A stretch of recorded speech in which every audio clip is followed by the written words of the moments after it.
নমস্কার বন্ধুরা, আপনারা দেখছেন পারফেক্ট পলিটিক্স, সাদা বাংলায় রাজনীতির কথা। বন্ধুরা, খেলা একেই বলে। আসল খেলা কাকে বলে?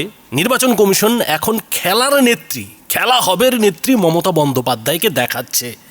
একের পর এক মমতা বন্দ্যোপাধ্যায়ের যে সাজানো ঘুঁটি নির্বাচন কমিশন এখন ভেঙে দিচ্ছে, তাতে মমতা বন্দ্যোপাধ্যায় নিশ্চয়ই জীবনেও ভাবতে পারেনি যে জ্ঞানেশ কুমারের ইলেকশন কমিশন এই ধরনের কোনো পদক্ষেপ করবে। মমতা বন্দ্যোপাধ্যায় ভেবেছিলেন যে আর যেভাবে ইলেকশন হয়, নির্বাচন হয়, গতবার কিংবা তার আগে যেভাবে নির্বাচন হয়েছে সেভাবেই হয়তো নির্বাচন হবে। নির্বাচন ঘোষণা হবে, তার আগে নিজের মতো করে সমস্ত জায়গায় ঘুঁটি সাজিয়ে, মানে পছন্দের আধিকারিকদের বসিয়ে দিয়ে 1.5-2 মাসের জন্য চুপ করে ভোটের খেলা খেলা। এটাই তো মমতা বন্দ্যোপাধ্যায় এতদিন করে এসেছিলেন, আর এটাকেই তো মমতা বন্দ্যোপাধ্যায় খেলা হবে বলে স্লোগান দিতেন। আর সেই খেলাটা মমতা বন্দ্যোপাধ্যায় এবারেও খেলেছিলেন। যখন থেকে ইলেকশন কমিশন এসআইআর শুরু করেছিল তখন থেকেই কিন্তু মমতা বন্দ্যোপাধ্যায় ধীরে ধীরে তার ঘুঁটি সাজাচ্ছিলেন।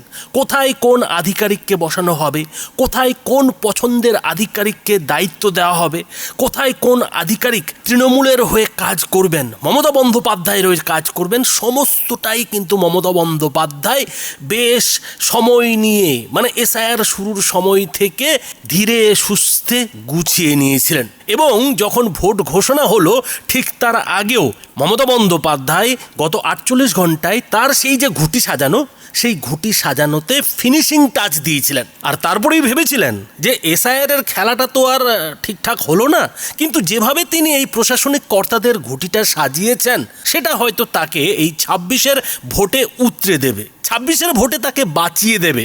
এবং এই খেলাটা মমতা বন্দ্যোপাধ্যায় এর আগে বহুবার খেলেছেন, বহুবার খেলে তার ফলও পেয়েছেন, এবং সেই খেলাটাই মমতা বন্দ্যোপাধ্যায় এবারও খেলেছিলেন। কিন্তু ইলেকশন কমিশন, ওই যে কথায় আছে যে মমতা বন্দ্যোপাধ্যায় যদি চলেন ডালে ডালে, তাহলে জ্ঞানেশ কুমার চলছেন পাতায় পাতায়। আরও স্পষ্ট করে বলা ভালো, মোদি শাহরা চলছেন পাতায় পাতায়।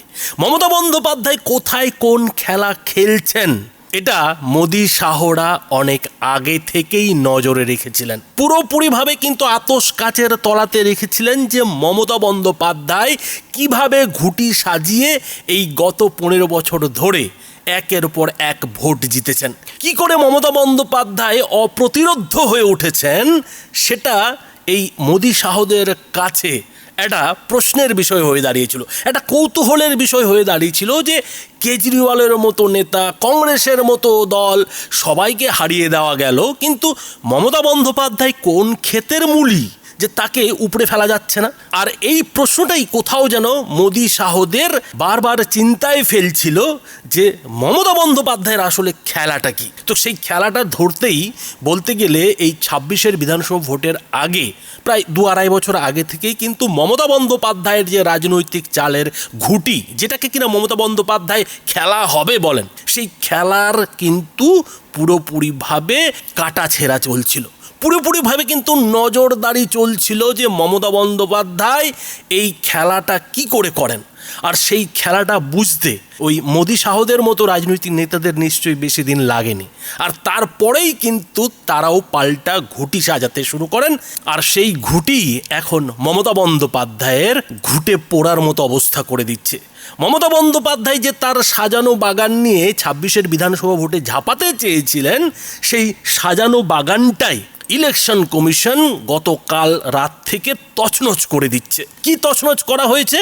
তো বন্ধুরা, যেটা জানা যাচ্ছে যে এরই মধ্যে মমতা বন্দ্যোপাধ্যায়ের যিনি মুখ্য সচিব ছিলেন, সেই নন্দিনী চক্রবর্তী, তাকে তো সরানো হয়েইছে, গতকাল গভীর রাতেই তো তাকে সরানো হয়েছে, কিন্তু সেই সঙ্গে লাগাতার আধিকারিকদের সরানো হচ্ছে। রাজ্য পুলিশের ডিজি এবং কলকাতা পুলিশের কমিশনারকেও বদলির নির্দেশ দিয়ে দিয়েছে নির্বাচন কমিশন। ডিজিপি পদ থেকে পীযূষ পাণ্ডেকে সরিয়ে দেওয়া হয়েছে, তার জায়গায় রাজ্যের নতুন ডিজি করা হয়েছে সিদ্ধনাথ গুপ্তকে। তিনি 1992 ব্যাচের আইপিএস। ডিজি এবং আইজি ভারপ্রাপ্ত তাকে দায়িত্ব দেওয়া হয়েছে। এছাড়া কলকাতা পুলিশ কমিশনারের পদ থেকে সুপ্রতিম সরকারকে সরিয়ে তার জায়গায় নিয়ে আসা হয়েছে অজয় নন্দকে। এখানেই শেষ না, রাজ্য পুলিশের এডিজি আইন শৃঙ্খলা এবং ডিজি পদেও পরিবর্তন করা হয়েছে। এডিজি পদে ছিলেন বিনীত গোয়েল, আপনাদের নিশ্চয় মনে আছে, সেই বিনীত গোয়েল যাকে নিয়ে অনেক প্রশ্ন একসময় উঠেছিল।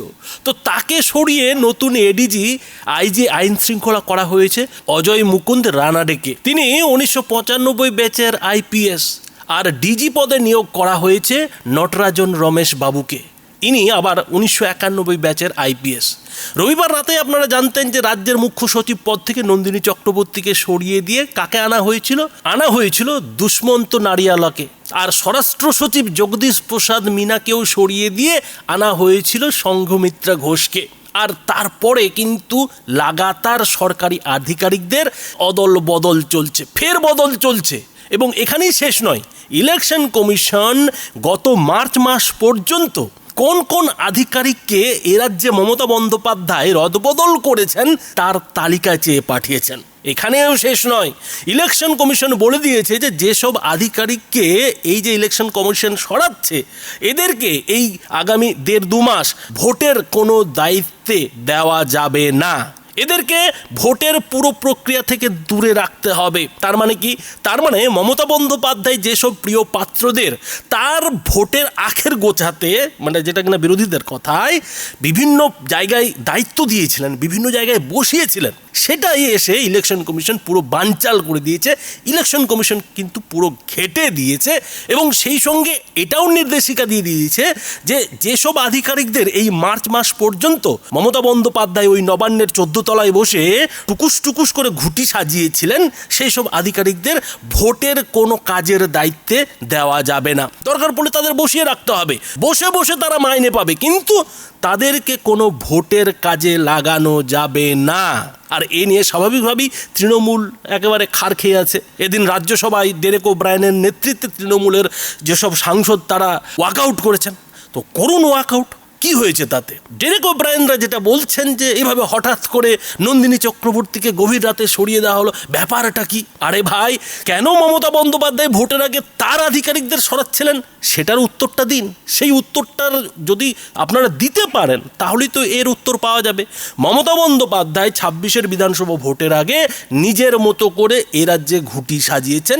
কিসের জন্য ঘুঁটি সাজিয়েছেন? রাজ্যবাসীর ভালোর জন্য, রাজ্য যাতে ঠিকঠাক পরিচালনা করা যায়, রাজ্যের মানুষ যাতে স্বস্তি পায় তার জন্য?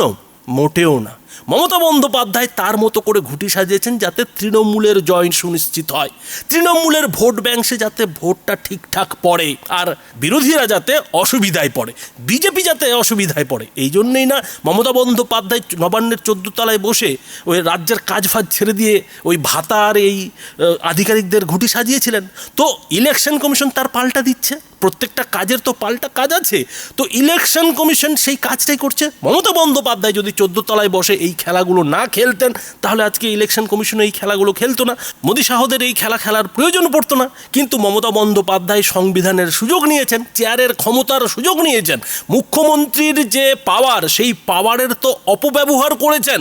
অপব্যবহার করে তো তিনি শেষ মুহূর্তে বিভিন্ন জায়গায় পুলিশ আধিকারিক থেকে শুরু করে আমলা সবাইকে রদ বদল করেছেন, ফের বদল করেছেন যে কোথায় কাকে দেওয়া হবে, কে কোথায় গেলে পরে তৃণমূলের জয় সুনিশ্চিত হবে, সেই কাজটাই তো করেছেন। তো ইলেকশন কমিশন এসে সেটাকে ঘেঁটে দেবে না তো কি? সেটাকে কি ধান দুব্য দিয়ে পুজো করবে? ইলেকশন কমিশন যেহেতু এখন পুরোপুরিভাবে রাজ্যের প্রশাসনিক দায়িত্বে, ফলে ইলেকশন কমিশন তার মতো করে ঘুঁটি সাজাচ্ছে, তার মতো করে তার আধিকারিকদের বসাচ্ছে, এবং সংবিধান তো ইলেকশন কমিশনকে এই পাওয়ারটা দিয়েছে।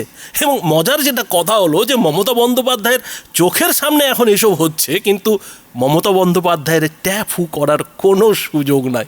মমতা বন্দ্যোপাধ্যায় যে এ নিয়ে কোনো ট্যাফু করবেন, কোনো হাউমাউ চাউ করবেন, সেই উপায়টা পর্যন্ত নাই। কেননা এখন তো মমতা বন্দ্যোপাধ্যায় ঠুটো জগন্নাথ মুখ্যমন্ত্রী, নামেই মুখ্যমন্ত্রী, মুখ্যমন্ত্রীর কুর্সিতে তিনি নামেই বসে আছেন, তার তো মুখ্যমন্ত্রীর কুর্সির আর কোনো অধিকারই নেই।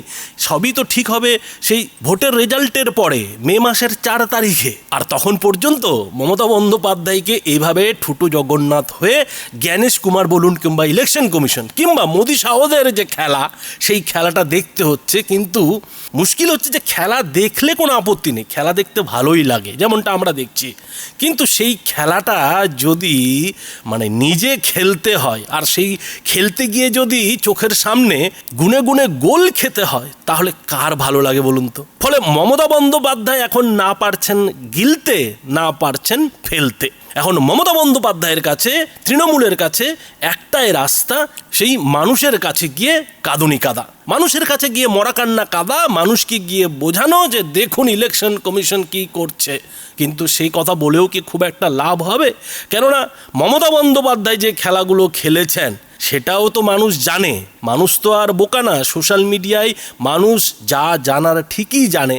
ফলে মমতা বন্দ্যোপাধ্যায় যেমন খেলা খেলছেন, ইলেকশন কমিশনও তার পাল্টা খেলা খেলছে। আর যেহেতু দুই খেলাতেই সাংবিধানিক অধিকার রয়েছে, ফলে পাবলিকের খেলা দেখে মজা নেওয়া ছাড়া তো তেমন কোনো কাজ নেই। তো বন্ধুরা, এই বিষয়ে আপনাদের কি মতামত? আপনাদের মতামত অবশ্যই এই ভিডিওটির নিচে কমেন্ট বক্সে লিখে জানাবেন। ধন্যবাদ।